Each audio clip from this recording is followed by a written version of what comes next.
to start a dialogue stupidly and badly. Because that's how you have to start them. You know, we talked already about the idea of tolerance. And I'm actually not here to be tolerant. You know, because tolerance sort of presumes that I know what I'm doing and you guys don't, but I'll put up with you anyways. And see, I don't actually think I know what I'm doing exactly. And so I think, well, you might have something to teach me.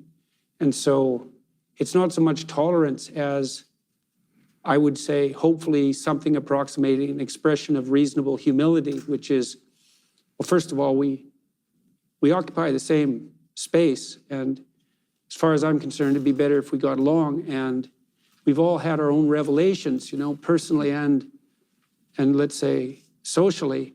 And we don't know how to integrate those revelations. And that's rough, that's hard. And so I'm here to listen. And the message was preposterous in some sense, although not much more so than the message I made to Christians, which I wouldn't say was exactly flattering. And, you know, I thought it would probably ruffle some feathers, but I thought it might also initiate a dialogue, or at least further it. And that has happened, you know. I mean, certainly there were many people who were irritated at me and thought that I was being condescending. And I wasn't trying to be, because I do have a lot of people who are paying attention to my lectures around the world on the Islamic side, which is quite surprising to me, especially with regard to the attention that's been given to the biblical lectures. And I don't take any of that for granted. And I wasn't trying to either capitalize on it or interfere with it. I was trying to do the next stupid thing that might move things forward a bit. And it's actually worked, I would say. Well, first of all, I am here, and I know that's not a direct consequence of that message, but at least it didn't break it. And there have been many other Muslim groups who've reached out to me in a serious way, at least in part because of that. And so I think we have to understand that we're going to stumble into each other a fair bit if we actually try to talk, because of all the elephants and the snakes that are lurking under the carpet. And I think it's a very good thing to get them out in the open. I'm a very agreeable person, as it turns out. Yes, I know it's to my detriment, but I wouldn't have guessed, to be honest, that you're very agreeable. Yes, it's one of my major character flaws, but I don't like conflict at all.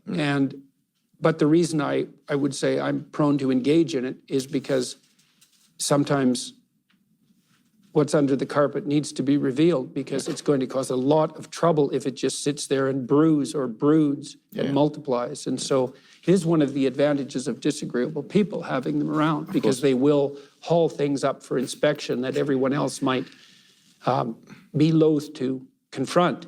You know, the downside is, well, you might do that too often, you know, and that's a hard thing to get right. So I'm not here in a spirit of tolerance. I'm here in a spirit of ignorance.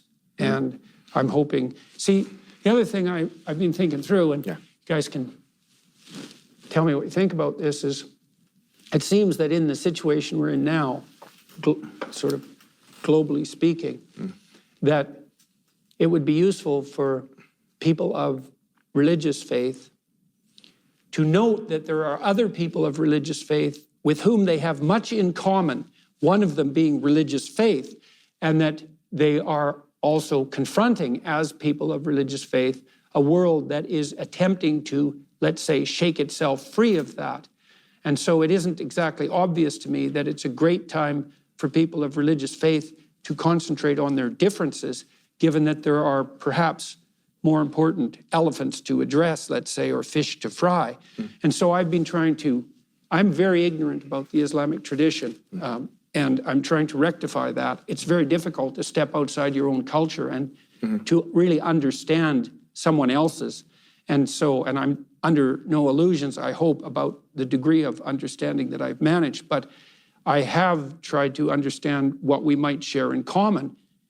And that's crucial. And so certainly one of the ideas that we all share in common on the religious front, let's say, is that there is an ultimate unity that should be placed above all else. And so that's part of the great monotheistic tradition.